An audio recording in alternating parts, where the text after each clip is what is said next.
The bass from the speakers rattled the champagne flute on the glass table. Colored light sliced through the darkness of the Ikoyi penthouse, painting everything in shades of pink and gold.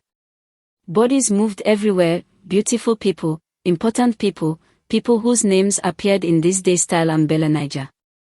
In the center of it all, draped across a white leather sofa like a queen on her throne, sat Zainab. She threw her head back and laughed at something someone said, her Brazilian hair cascading down her back in perfect waves. The diamonds at her throat caught the lights with every movement.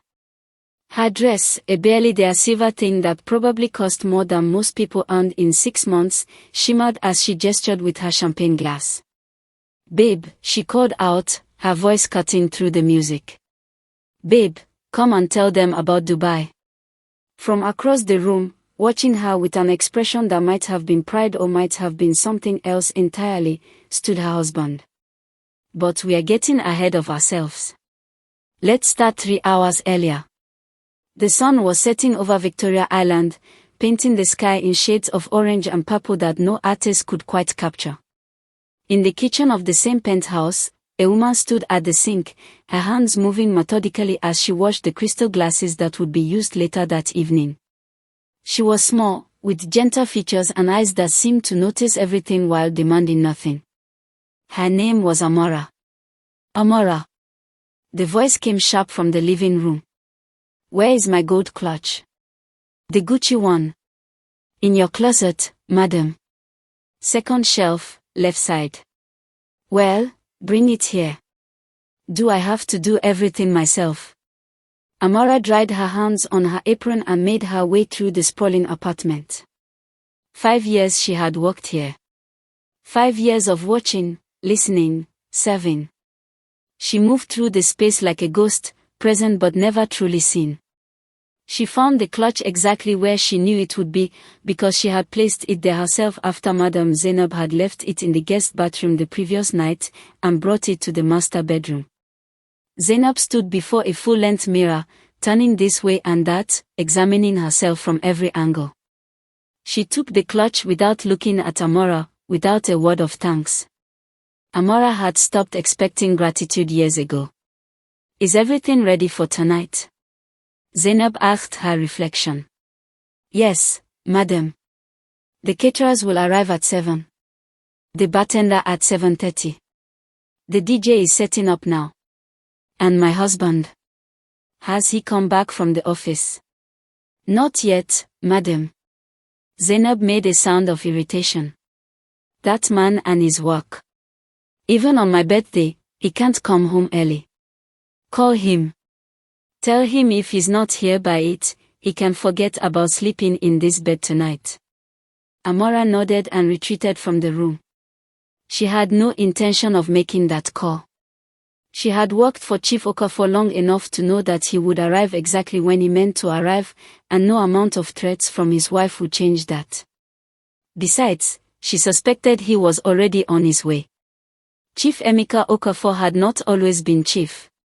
There had been a time, long ago, when he was simply Emeka, a young man from Enugu with nothing but intelligence, ambition, and a willingness to work harder than anyone else in the room. He had come to Lagos in his 20s with 1 suit, 1 pair of shoes, and a degree in business administration from the University of Nigeria, Nsukka. The city had chewed him up and spat him out a dozen times before he found his footing. He had slept in Moyu buses when he couldn't afford a room. He had eaten 1 meal a day and called it fasting. He had been cheated, dismissed, and laughed at by people who had a fraction of his vision. But Emeka had something those people didn't have: patience and a mind that could see patterns where others saw only chaos. His first real breakthrough came when he was 28.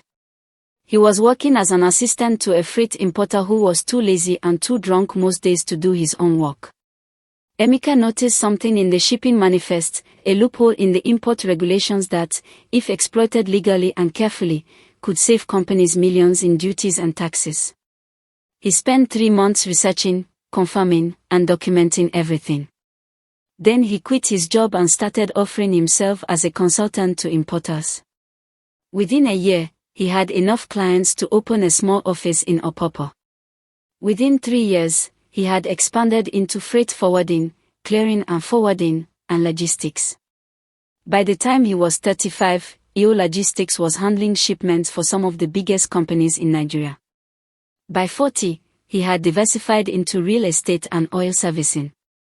Now, at 42, Chief Emeka Okafor, he had taken the traditional title 2 years ago after making a substantial donation to his hometown, was worth more money than he had ever imagined possible in those hungry days sleeping on buses, but money, as he had learned, solved some problems and created others.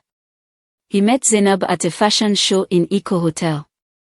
She had been walking the runway, and he had been in the audience because a business associate had invited him. He wasn't particularly interested in fashion, but he had gone because in Lagos, business happened everywhere, even at fashion shows. Zainab had caught his eye immediately. 26 years old, stunningly beautiful, with a confidence that bordered on arrogance. When she walked, the room paid attention. After the show, his associate introduced them, and Emeka found himself fascinated by her in a way he hadn't been fascinated by anyone in years. She was everything he wasn't: young, carefree, connected to a world of celebrities and influencers and people who seemed to live their lives in public. He was private, careful, a man who had built his empire in the shadows while others grabbed headlines. Perhaps that was the attraction. She represented a life he had never had, a youth he had sacrificed on the altar of ambition. They married 6 months later in a wedding that was covered by every major blog and magazine in the country. 300 guests, celebrity performers, and a bill that could have fed a small village for a year. Zainab had planned every detail, and Emeka had paid every bill without complaint. That was 3 years ago. Now, as his driver navigated the early evening traffic from his Victoria Island office back to his Ikoyi home, Emeka stared out the window at the city he had conquered and wondered, not for the first time, if the price of that conquest had been too high. His phone buzzed. A text from Zainab: "Where are you?" He didn't reply. He would be home in 10 minutes. She could wait 10 minutes. His mind was elsewhere anyway, on the trip he had to make next week to Abuja. A potential government contract that could be worth billions if he played it right. But government contracts in Nigeria required more than just the best bid. They required connections, patience, and a willingness to navigate the murky waters of bureaucracy and informal agreements. He had meetings scheduled with 3 different ministers, a senator, and 2 permanent secretaries. It would require his full attention and considerable diplomacy. As the car pulled into his building's underground garage, Emeka took a deep breath and prepared himself for the party upstairs. Another spectacle. Another night of Zainab showing off for her friends while he played the role of the wealthy, indulgent husband. He was good at playing roles. He had been doing it his whole life. The party was everything Zainab had wanted it to be. By midnight, the penthouse was packed with Lagos's young and fabulous. Instagram stories were being posted every few seconds. Bottles of expensive champagne kept appearing. Someone had even brought a photographer who was taking pictures with a professional camera, the flash going off every few minutes. Amara moved through the chaos like water flowing around rocks. She refilled drinks, cleared plates, directed the catering staff, and anticipated needs before they were voiced. Amara had worked for him long enough to recognize that look. He wore it often these days. Amara. One of the guests had spilled red wine on the white rug. Of course. She grabbed cleaning supplies and got to work, kneeling on the floor while people stepped around her as if she were part of the furniture. Above her, the conversation continued, people discussing their trips to London, their new cars, their exclusive access to some club or another. "Your husband is so generous," someone said to Zainab. "My own man would never throw a party like this." "Well, darling," Zainab's voice was loud, slightly slurred, "you have to train them properly.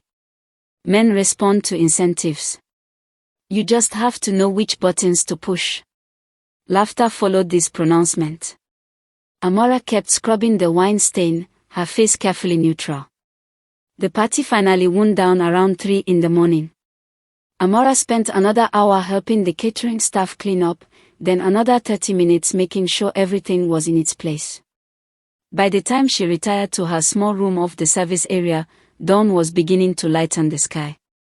She lay in her narrow bed, too tired to sleep immediately, listening to the sounds of the penthouse settling into silence. She thought about her own life, the path that had brought her here. She had grown up in Abia State, in a small village where everyone knew everyone else's business. Her father had died when she was 12, leaving her mother with 4 children and no means of support. Amara, as the eldest, had dropped out of school to help her mother sell vegetables in the market. At 18, when an aunt in Lagos offered her a job as a housemaid, she had jumped at the opportunity. The salary wasn't much, but it was steady, and she could send most of it home to her mother and siblings. She had worked for 3 different families before coming to Chief Okafor's household 5 years ago, initially when he was still a bachelor living in a smaller flat in Lekki. She had watched his life transform, his business explode, his wealth multiply, his marriage to Zainab. Through it all, she had remained constant, reliable, present. He paid her well, better than her previous employers, and he treated her with a courtesy that was rare in her experience. He never shouted, never made unreasonable demands, always said please and thank you. His wife was a different story, but Amara had dealt with difficult madams before. You learn to absorb the sharp words, to let them slide off without leaving marks. You learn to serve without expecting recognition. You learn that you were there to make their lives easier, not to be seen as a full person with your own dreams and disappointments. These were the thoughts that finally carried Amara into an uneasy sleep as the sun rose over Lagos. The following week passed in its usual rhythm. Chief Okafor spent long hours at his office in Victoria Island, where EO Logistics occupied 2 floors of a gleaming tower. Zainab spent her days at the gym, the spa, shopping in the boutiques of Victoria Island and Lekki, meeting friends for brunch and cocktails.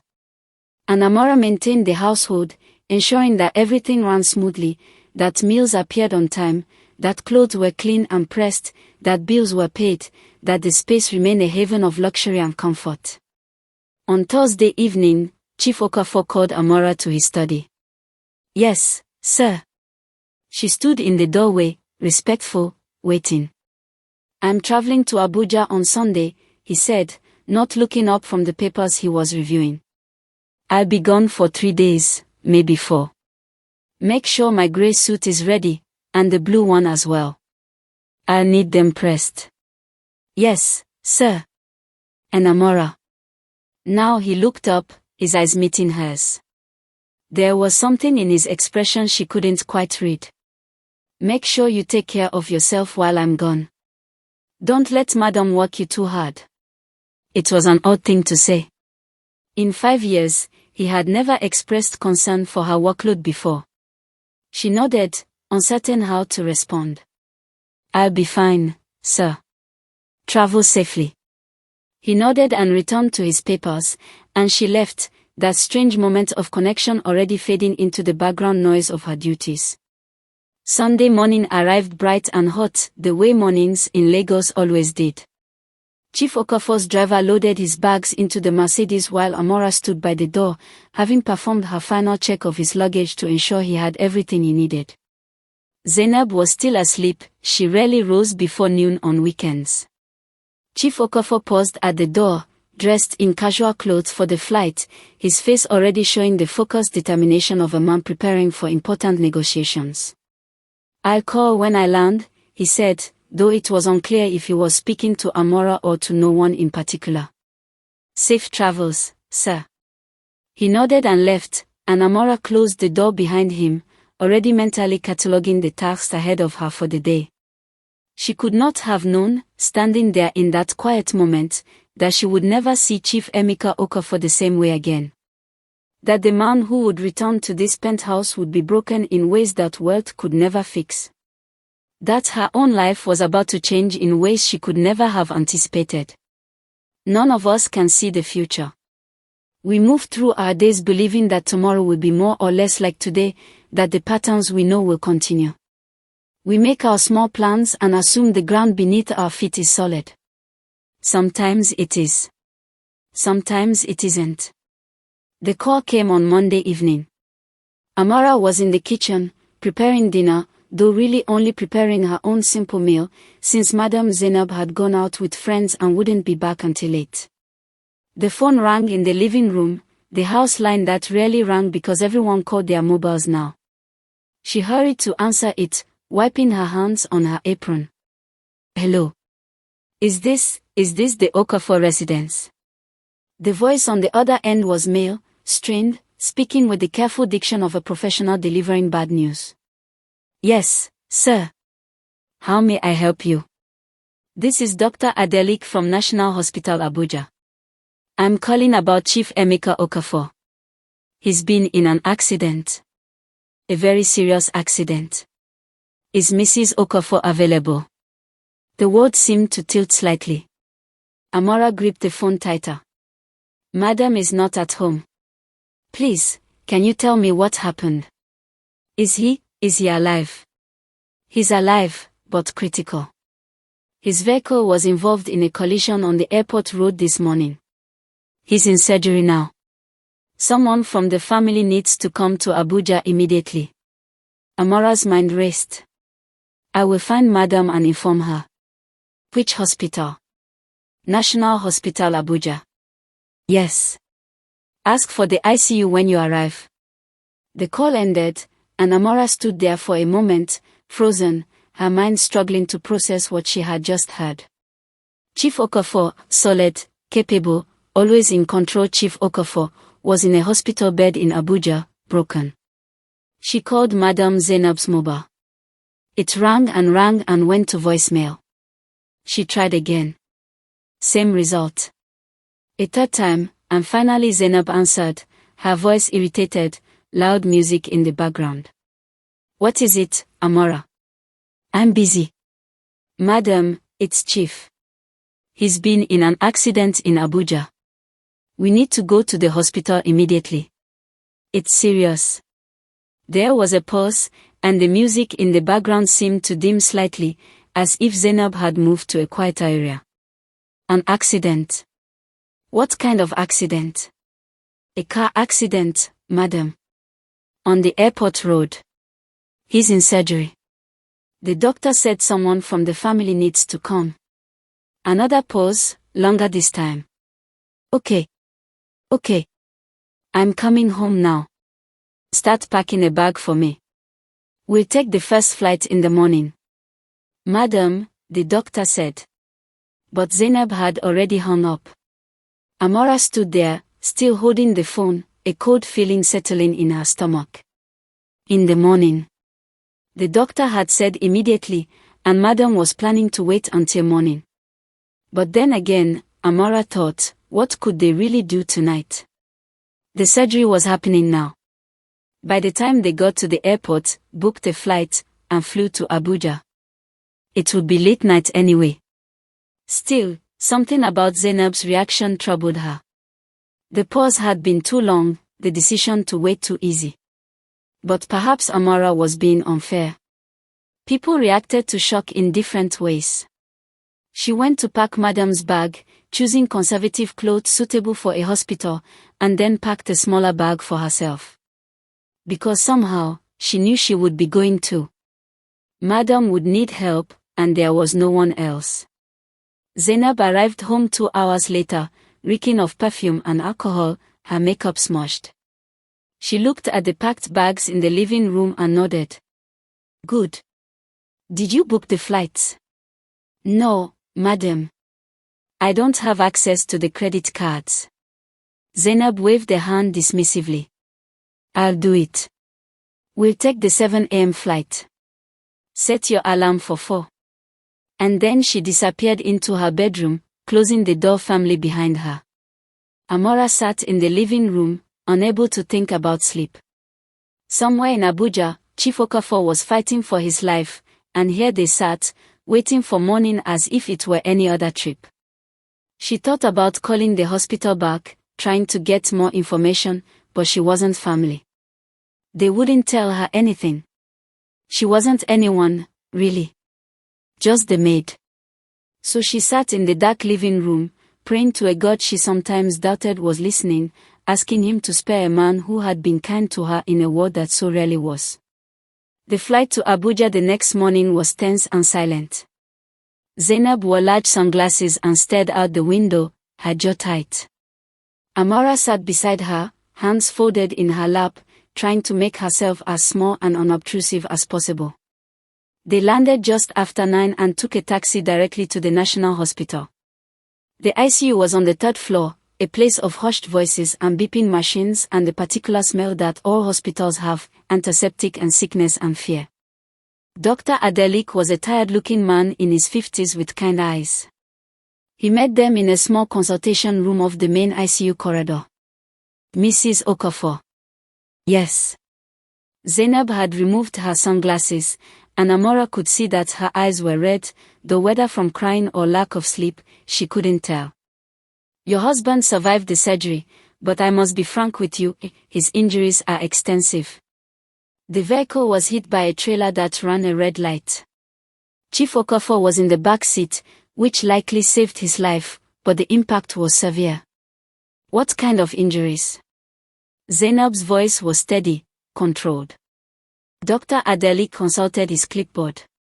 Multiple fractures in both legs, severe spinal trauma, 3 broken ribs, internal bleeding which we've managed to control, and a concussion. We've stabilized him, but the next 48 hours are critical. Will he walk again? The question hung in the air. Dr. Adelik's pause was answer enough. It's too early to say definitively, but the damage to his spinal cord and legs is severe. Even with the best possible outcome, he's looking at months of rehabilitation. And Mrs. Okafor, I need to prepare you for the possibility that he may have permanent mobility issues. Zainab sat very still, processing this information. Then, can I see him? Briefly. He's sedated and on quite a bit of medication, so he may not be fully conscious. Follow me. They walked through the ICU, a place of half-open doors and suffering softly contained, until they reached a room near the end. Dr. Adelik pushed open the door, and Amara, following behind Zainab, caught her first glimpse of Chief Okafor. He was almost unrecognizable. His face was swollen and bruised, one eye completely shut. Tubes ran everywhere, in his nose, his mouth, his arms. Machines surrounded the bed, their steady beeping the only sound in the room. His legs were encased in complex braces and elevated by a system of pulleys. He looked small in that bed, diminished. The powerful man who commanded rooms and built empires reduced to this broken thing kept alive by machines and medicine. Zainab approached the bed slowly, as if afraid to get too close. She stood there for a long moment, just looking, her face a careful blank. Then she reached out and touched his hand, the only part of him that looked relatively undamaged, and held it for exactly 3 seconds before letting go. How long will he be here? She asked without turning around. At least 2 weeks in ICU, then several more weeks in the regular ward. After that, he'll need to be transferred to a rehabilitation facility. Zainab nodded. Then, surprising Amara, she said, I need to make some calls. Amara, stay with him. I'll be back. And she left, her heels clicking rapidly down the hospital corridor, leaving Amara alone with Chief Okafor and the steady beeping of his machines. Amara stood awkwardly for a moment, unsure what to do. Then she pulled the visitor's chair closer to the bed and sat down, smoothing her skirt over her knees. Chief, she said softly, though she knew he probably couldn't hear her. It's Amara. You're going to be okay. You have to be okay. She sat with him for an hour. Zainab didn't come back.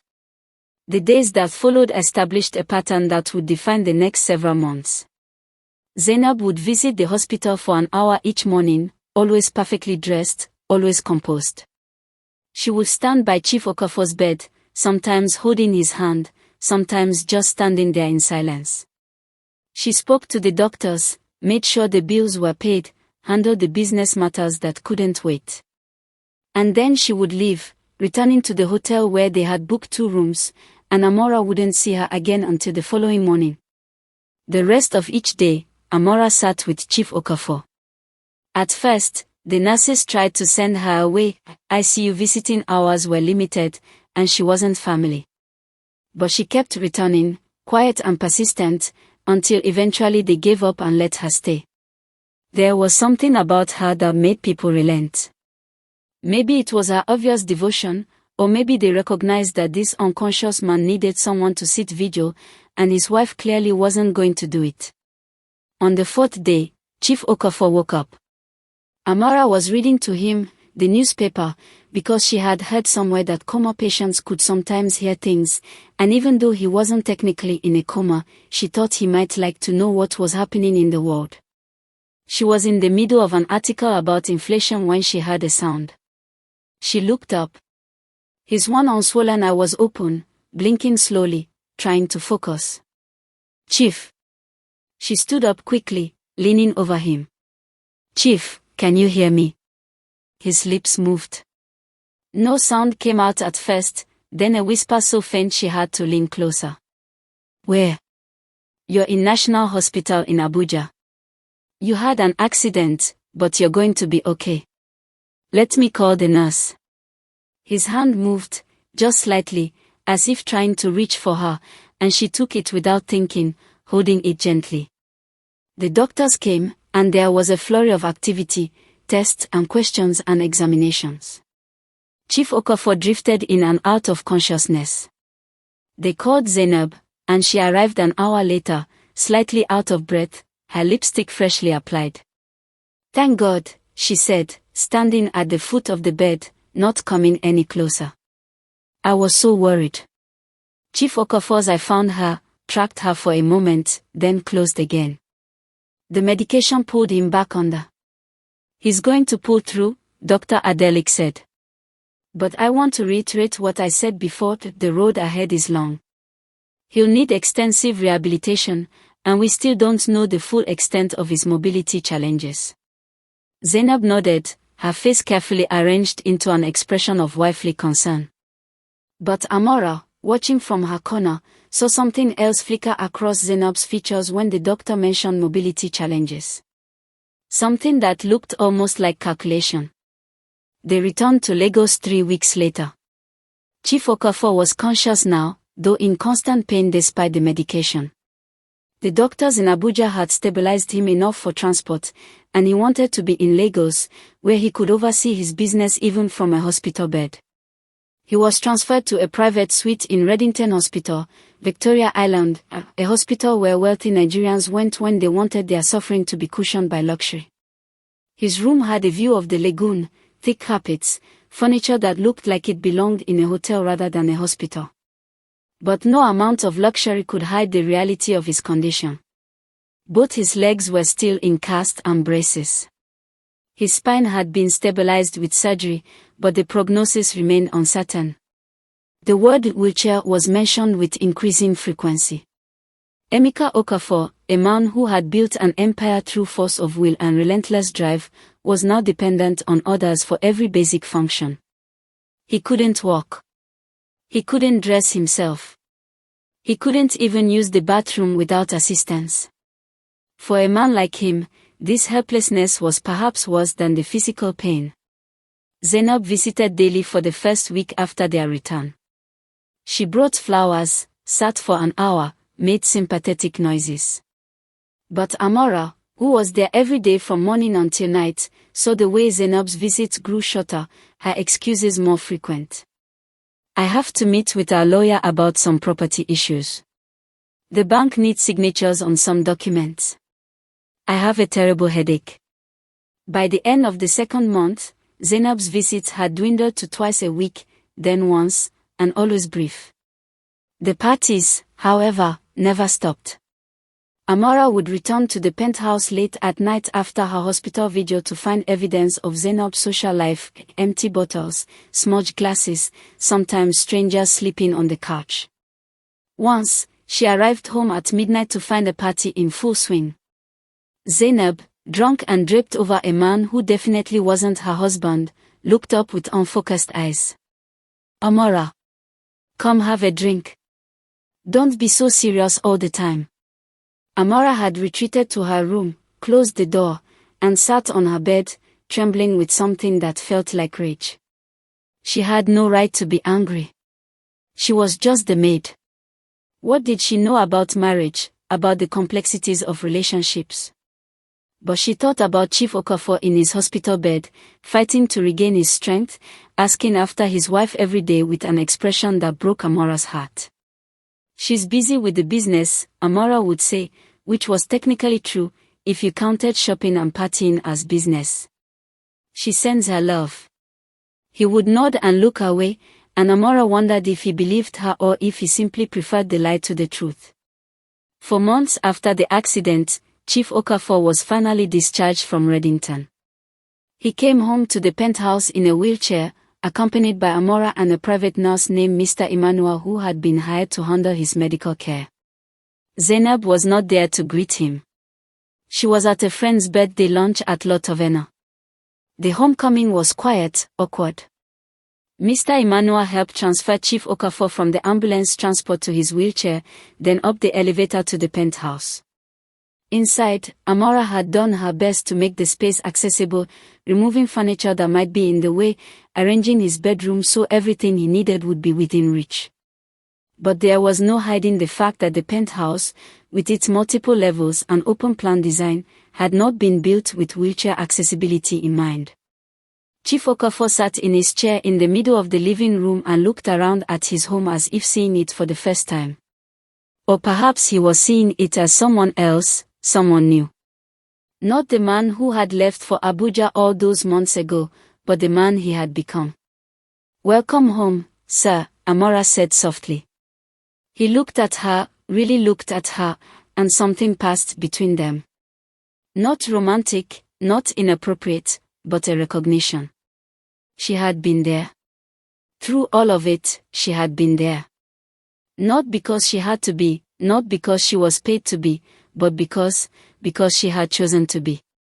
"Thank you, Amara," he said quietly. "For everything." She nodded, unable to trust her voice, and went to prepare his lunch.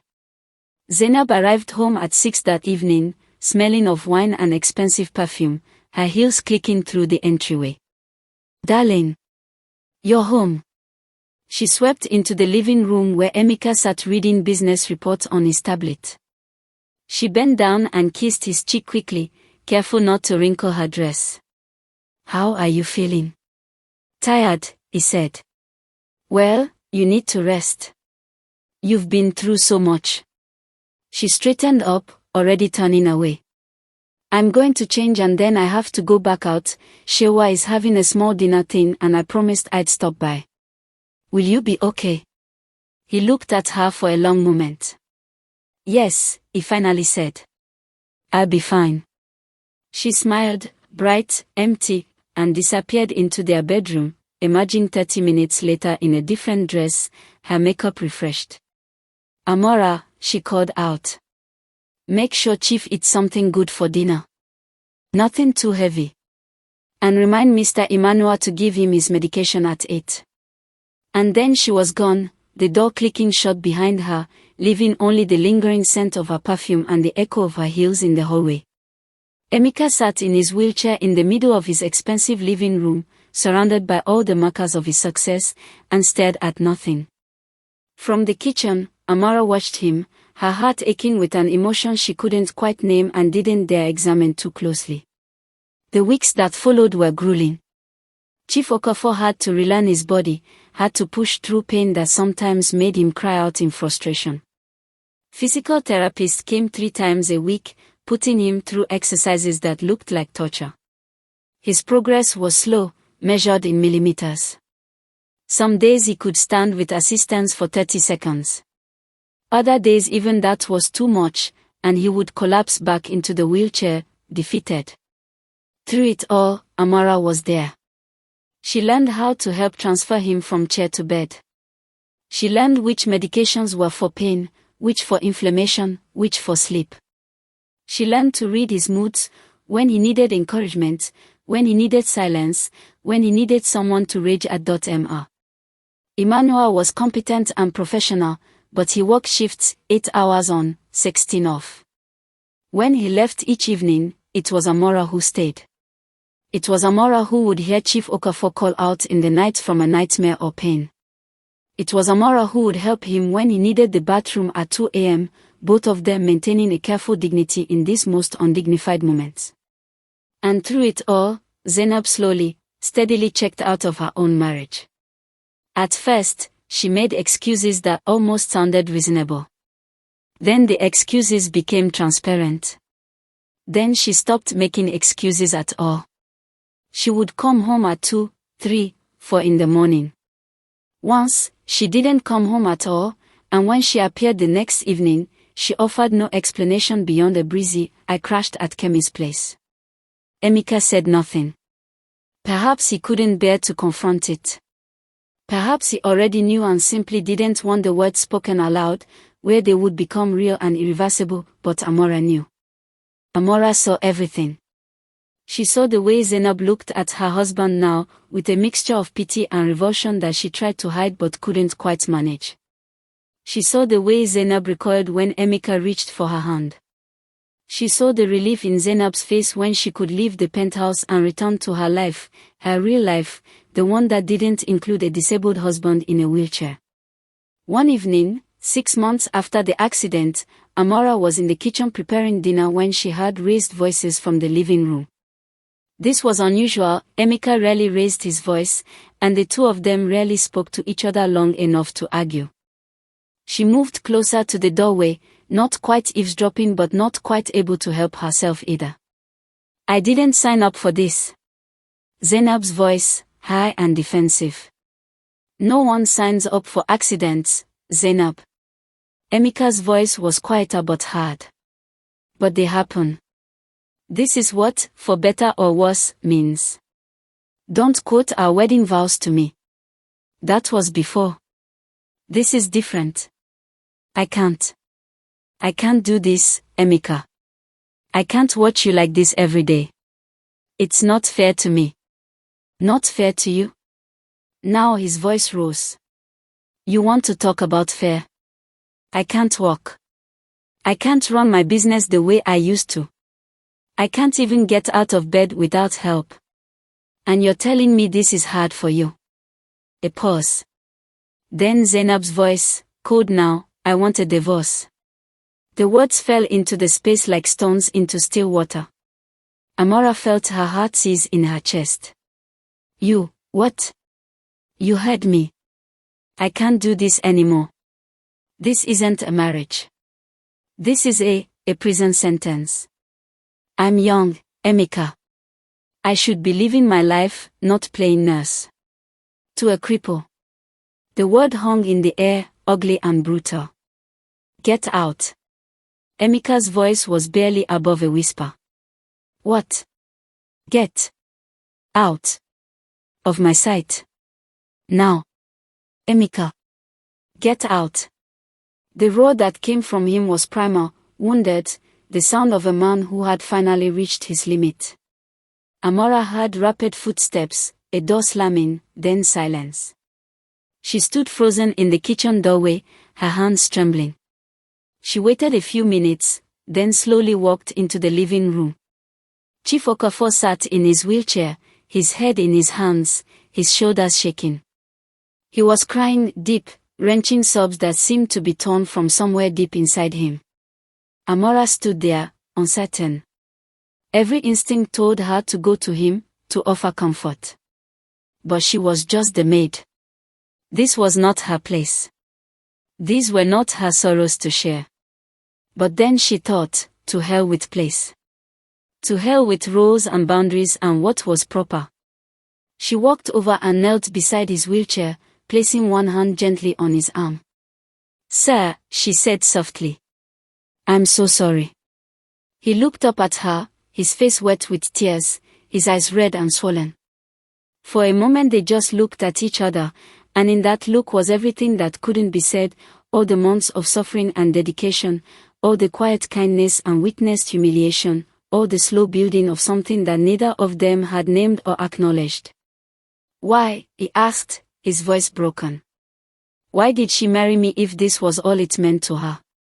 Was it only ever about the money? Amara didn't answer immediately.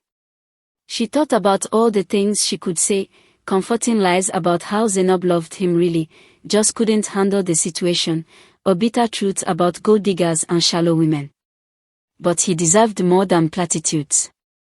I don't know, sir, she finally said. Maybe she loved who you were when you could give her the life she wanted. Some people don't know how to love when it costs them something. He let out a sound that might have been a laugh or might have been another sob. And you, Amara? Why are you still here? You could have left months ago. God knows I wouldn't have blamed you. This isn't in your job description. She looked down at her hand on his arm, then back up at his face. Because you're a good man, sir. Because kindness should be repaid with kindness. Because. She hesitated, then continued, because someone should be here. Someone who cares. You care. His voice was wondering, as if the concept was foreign to him. Yes, sir. I do. They stayed like that for a long moment, her kneeling beside his chair, his tears slowly subsiding, something unspoken but profound settling between them. Finally, Amara stood. Let me make you some tea. The kind your mother used to make, you told me once, remember? With the ginger and lemon. He nodded, not trusting his voice. She went to the kitchen and prepared the tea, her hands moving automatically while her mind raced. Something had shifted tonight. Something fundamental. And she didn't know what it meant or where it would lead, but she knew with absolute certainty that nothing would be quite the same again. Zainab left 3 days later. She packed her things while Emeka was in a physical therapy session, loading suitcases into a car that Amara recognized as belonging to one of her friends, or perhaps more than a friend. Amara watched from the window as Zainab made trip after trip to the car, her arms full of designer clothes and shoes, the spoils of a marriage that was ending not with a whimper but with a betrayal. Before she left, Zainab came to find Amara in the kitchen. So, she said, leaning against the doorframe, her arms crossed. I guess you won. Amara looked up from the vegetables she was chopping. Madam. Don't play innocent. I've seen the way you look at him. The way you've been positioning yourself. Well, congratulations. You can have him, the cripple and all his money. I hope you'll be very happy together. The words were meant to wound, to make Amara feel dirty and ashamed. And perhaps if Amara had been the person Zainab thought she was, the scheming servant trying to take the master, they would have walked. But Amara set down her knife and looked directly at Zainab, her voice steady. I look at him with compassion, madam. Something you might try someday, if you ever learn what it means. I'm not leaving because I want something from him. I'm staying because he needs someone who sees him as a human being, not just a wallet or a burden. That's all. Zainab's face twisted with something ugly, anger, maybe, or shame disguised as anger. You think you're better than me? You're a housemaid, Amara. That's all you'll ever be. Even if you somehow end up with him, people will always know what you really are. And what are you, madam? Amara asked quietly. Someone who abandons her husband when he needs her most. I'd rather be a housemaid with a conscience than a society woman without one. Zainab's mouth opened, then closed. For once, she had no comeback. She turned on her heel and left, and minutes later, Amara heard the front door slam for the last time. She stood in the kitchen, her hands trembling slightly, hardly able to believe she had spoken to Zainab that way. But she didn't regret it. Some things needed to be said. When Emeka came home an hour later, exhausted from therapy, he whirled into the living room and immediately noticed the absence. The space where Zainab's things had been. The emptiness in the air. She's gone, he asked. Yes, sir. He nodded slowly, his face unreadable. Good, he finally said. Then, no. Not good. But necessary. Some doors need to close before others can open. Amara didn't ask what he meant by that. She simply helped him settle in for the evening, brought him his medication and dinner, and sat with him while he ate in silence. The penthouse felt different that night. Emptier, but also somehow less oppressive. As if a weight had been lifted, even though the weight had been replaced by a different kind of heaviness, the reality of moving forward into an uncertain future. The months that followed were hard in different ways. The divorce proceedings were brutal. Zainab's lawyers came after everything, the penthouse, the cars, half of his business holdings. Emeka's lawyers fought back, citing Nigerian marriage law and the brief duration of the marriage and, most damningly, Zainab's abandonment of her disabled husband. The case became gossip fodder for Lagos society. The blogs picked it up. There were think pieces about gold diggers and others defending Zainab's right to leave a marriage that was no longer working for her. Everyone had an opinion about people they didn't know, a marriage they hadn't lived in. Emeka tried to focus on his recovery and on rebuilding his business relationships. Many of his associates had backed away during his hospitalization, uncertain if he could still be the force he had been. He had to prove himself all over again, had to show that a man in a wheelchair could still negotiate contracts and spot opportunities and build empires. It was exhausting. Some days he wanted to give up entirely. But then Amara would bring him his morning coffee exactly how he liked it, would sit with him while he did his exercises, would listen to his frustrations about his lawyers or his physical limitations or his fear that he would never walk properly again. She never judged. Never pitied. Never made him feel less than he was. Slowly, imperceptibly, their relationship changed. It started with conversations.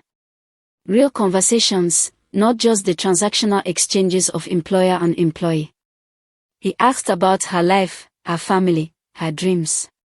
She told him about her village in Abia, her mother and siblings, how she sent most of her salary home and was putting her youngest brother through university. He asked why she had never married. She laughed, a surprisingly bitter sound. Who would marry someone like me, sir? A housemaid with no education and no dowry. Men in the village want wives who bring something. I have nothing to bring. That's not true, he said quietly. You have loyalty, integrity, kindness. These things are worth more than any dowry. She looked at him, surprised, and something warm bloomed in her chest, something dangerous that she tried very hard to ignore. He told her about his own life, about those early hungry years in Lagos, about building his business brick by brick. He told her things he had never told Zainab, who had never been interested in the man before the money. One evening, about 8 months after Zainab had left, they were sitting in the living room. Emeka was in his wheelchair by the window, watching the lights of Lagos spread out below. Amara was curled up on the sofa with a book. She had been teaching herself to read better, to improve her English, and he had been helping her. Amara, he said suddenly. Can I ask you something? Of course, sir. Why do you still call me sir? After everything, after all these months, you're more than an employee now. You're a friend. Maybe more than a friend. The words hung in the air between them, loaded with implications neither of them had dared to voice until now. Amara set down her book slowly, her heart racing. Sir, Emeka, he interrupted gently. My name is Emeka. Emeka, she tried the word, felt it strange on her tongue. I call you sir because I don't want to forget who I am. What I am. The difference between us. What difference? His voice was fierce now. Money. Status. Those things are meaningless. Do you think any of those society people who called themselves my friends came to sit with me in the hospital?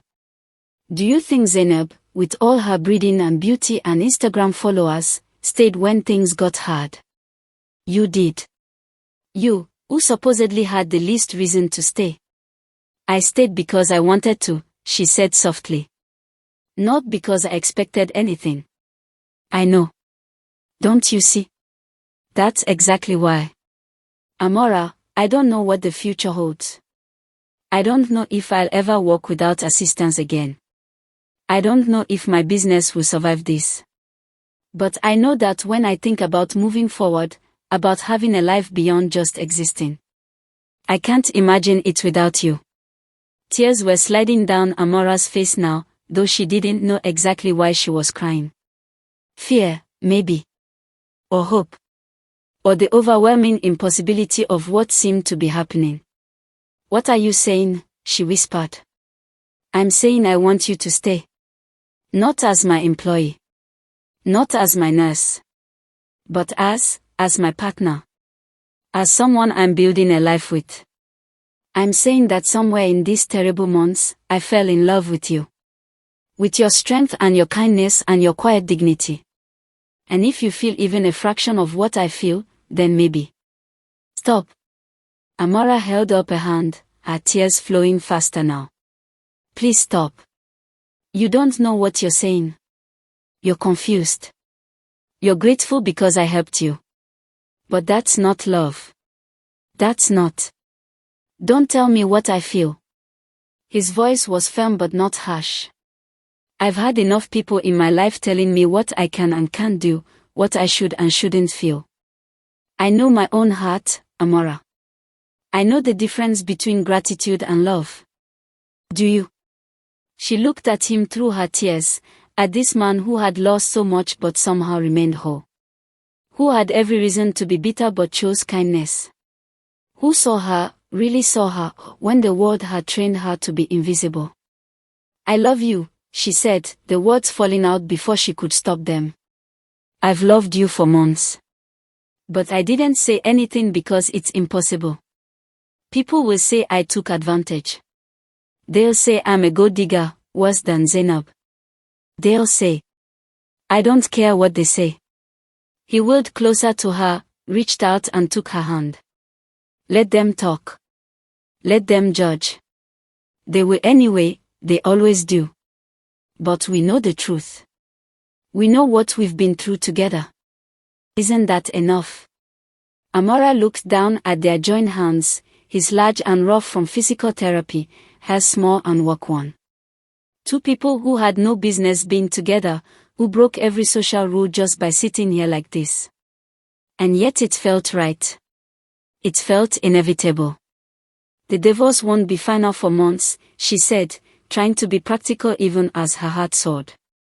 And even then, we should wait. People are already watching. If we move too fast, we'll take it slow, he agreed. But Amara, I need you to understand something. When I can finally stand before you not as an employer or a patient but as a man who is whole as I'm going to be, I'm going to ask you properly. And I hope, when that day comes, you'll say yes. Ask me what? She knew, but she needed to hear him say it. To marry me. To be my wife. To let me spend the rest of my life proving that you made the right choice by staying. Amara closed her eyes, overwhelmed. When she opened them again, he was smiling at her, a real smile, the first genuine smile she'd seen on his face in months. It's crazy, she said. Completely, he agreed. People will hate us. Undoubtedly. Your family will be scandalized. They'll get over it or they won't. Either way, we'll be fine. She laughed then, a sound of pure joy mixed with disbelief. You're serious. You're actually serious about this. More serious than I've been about anything in my life. They sat there for a long moment, hands joined, looking at each other like people who had survived the storm and found themselves, improbably, on solid ground. We should wait, Amara said finally. Until the divorce is final. Until you're stronger. Until, he agreed. But we'll wait together. Together, she echoed, And the word felt like a promise, like a door opening onto a future she had never dared to imagine. The next 6 months were a strange sort of courtship. They couldn't be public about their relationship, not yet, not while the divorce was still being finalized and legal society was still whispering about the breakdown of Emeka's marriage. But within the walls of the penthouse, they built something real. Emeka continued his physical therapy with renewed determination. Having something to work toward, someone to work toward, gave him purpose beyond just recovery. He pushed himself harder, stood longer, took more steps with his walker. His therapist remarked on his improved attitude. "Whatever you're doing, keep doing it," she said. "I've never seen such motivation."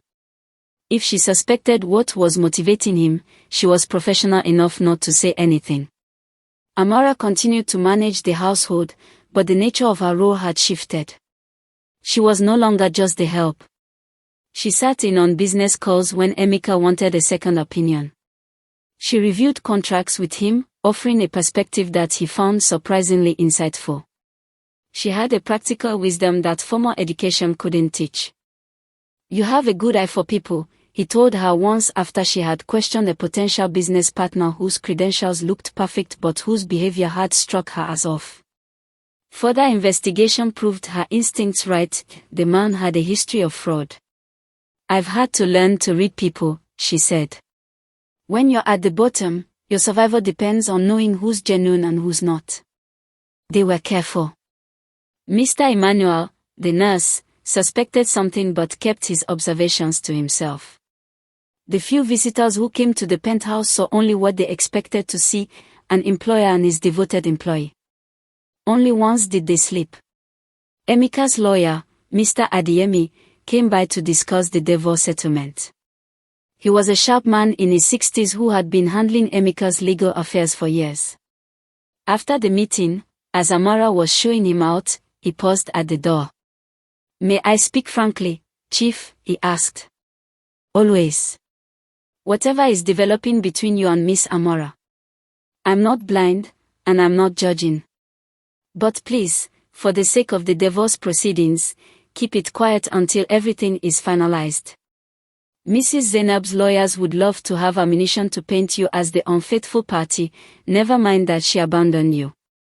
The courts can be unpredictable about these things." Emeka nodded. "We are being careful." "Good. Because if I may say so." Mr. Adeyemi glanced at Amara, who stood quietly by the door. "That young woman has been more of a wife to you in these past months than Zainab was in 3 years of marriage. When the time is right and this is all behind you, I hope you recognize what you have." "I already do," Emeka said quietly. Mr. Adeyemi smiled. "Then you're a wiser man than most. I'll see myself out." After he left, Amara and Emeka looked at each other. "Even the lawyer sees it," Amara said, half amused, half worried. "Because it's real," Emeka replied. "Real things are hard to hide." The divorce was finally granted on a cold January morning, 14 months after the accident. The settlement was less than Zainab had wanted but more than she deserved. Emeka gave her the Victoria Island apartment she had loved and a substantial cash payment, primarily because he wanted it over with and didn't want to waste any more time fighting. When Mr. Adeyemi called with the news, Emeka felt a weight lift from his shoulders. Not grief for the marriage, that had died long ago, but relief that this chapter could finally, definitively close. "It's done," he told Amara when she came in with his afternoon tea. She set down the tray carefully. "The divorce?" "Yes. As of this morning, I'm officially a single man again." They looked at each other, and suddenly the air felt charged with possibility. "So now what?" she asked softly. "Now we stop hiding," he said. "Now I get to court you properly. Take you to dinner. Let the world see what I already know, that I'm with the most remarkable woman I've ever met." "Emeka." She hesitated. "The world isn't going to be kind about this. You know that, don't you?" The former housemaid marrying her wealthy employer. The gold digger narrative writes itself. Then we'll write a different narrative. The true one. About a woman who showed up when it mattered. Who stayed when everyone else left. Who saw value in a broken man when his own wife couldn't. He reached for her hand. Let them think what they want. We know the truth. Your friends. We're never really friends if they judge me for this. Your family. Will come around or they won't. Amara, I've spent my whole life worrying about what people think, building the right image, making the right connections. And where did it get me? Married to a woman who saw me as a bank account. Surrounded by people who disappeared the moment I wasn't useful. He squeezed her hand. I'm done living for other people's approval. I want to live for something real. Tears gathered in her eyes. You're sure? You're absolutely sure. More sure than I've ever been about anything. Then yes, she whispered. Yes to dinner. Yes to letting people see. Yes to all of it. He pulled her closer, and for the first time, they kissed, tentative at first, then with the passion of two people who had been holding back for far too long. When they finally pulled apart, both breathless, Emeka was grinning. So, he said. There's this restaurant in Ikoyi I've been meaning to try. How about tomorrow night? I'll even stand up to take you, I've been practicing with the walker. Amara laughed, tears still on her cheeks. I'd love to. But Emeka, I don't have anything to wear to a fancy Ikoyi restaurant. Then we'll fix that tomorrow morning. Shopping first, then dinner. Consider it our first official date. This is insane, she said, but she was smiling. The best things usually are. Their first public appearance together caused exactly the stir they expected. The restaurant was one of Lagos's trendier spots, the kind of place where you couldn't get a reservation without connections. Emeka, even from a wheelchair and walker, still had connections. They arrived on a Saturday evening, Amara in a simple but elegant green dress that Emeka had insisted on buying for her, her hair styled at a salon for the first time in her life. She felt like she was playing dress-up, like someone would see through the costume to the housemaid underneath. But Emeka looked at her like she was the only woman in the room. He managed to stand with his walker to greet her when she emerged from the car, a gesture that cost him considerable effort but that he insisted on. The pride on his face when he walked, slowly, carefully, but walked into the restaurant beside her was worth every stare, every whisper that followed them to their table. And there were whispers. Lots of them. Lagos society was small, and Chief Okafor dining with his former housemaid was the kind of gossip that spread like wildfire. By the time their food arrived, Amara could feel the weight of dozens of eyes on them. Ignore them, Emeka said calmly, as if he took former employees to dinner at expensive restaurants every day. They're staring. Let them stare. They'll get tired eventually. Or they won't, and we'll get used to it. Either way, it doesn't change what this is. Halfway through dinner, a woman approached their table. She was immaculately dressed, probably in her 50s, with the kind of bone-deep confidence that came from old money. Emeka Okafor, she said, her voice carrying. I heard you were recovering well. It's good to see you out. Mrs. Nwankwo. Emeka nodded politely. Thank you. May I introduce my companion, Amara Okoye. Mrs. Nwankwo's eyes slid to Amara, taking in every detail, calculating, judging. How nice. And how do you two know each other? The trap was obvious. Emeka smiled blandly. Amara has been instrumental in my recovery. I don't know what I would have done without her support over these past months. I see. Mrs. Nwankwo's tone suggested she saw far more than what was being said. Well, do enjoy your evening. She walked away, and Amara let out a breath she hadn't realized she was holding. That was awful, she said. That was Lagos, Emeka replied. By tomorrow, half the city will know we had dinner. By next week, they'll have us married with 3 children. We might as well give them something to talk about. Despite herself, Amara laughed. His refusal to be cowed by social pressure was infectious. They finished their dinner, ignoring the continuous stares and whispers. When they left, Emeka stood again, walked out on his own power with Amara beside him, not helping, not hovering, just beside him. As an equal. In the car on the way home, Amara was quiet.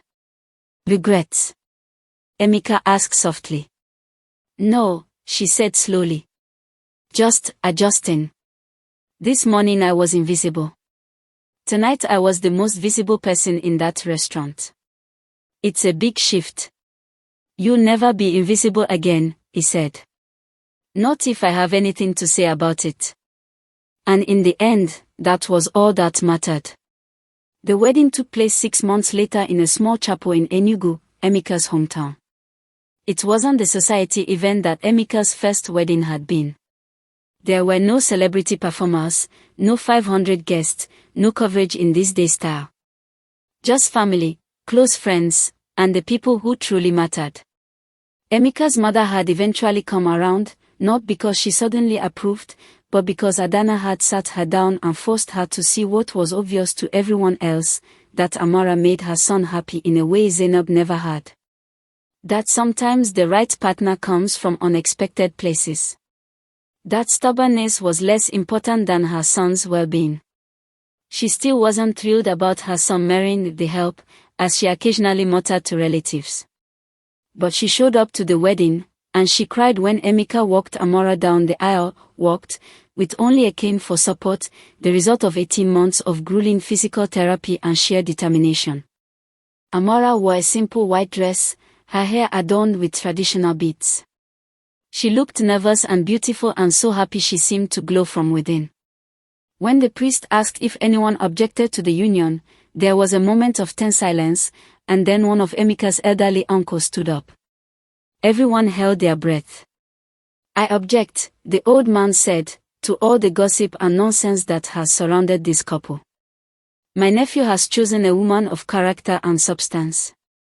Any fool can see that. So I say, enough talking, let's get them married already. Laughter rippled through the small chapel, breaking the tension.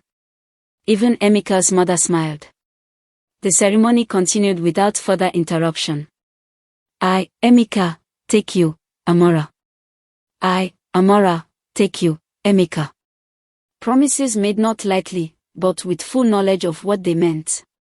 Promises made by two people who had already been tested and proven. When the priest finally said, "You may kiss the bride," Emeka pulled Amara close and kissed her thoroughly, to cheers and applause. They walked back down the aisle together.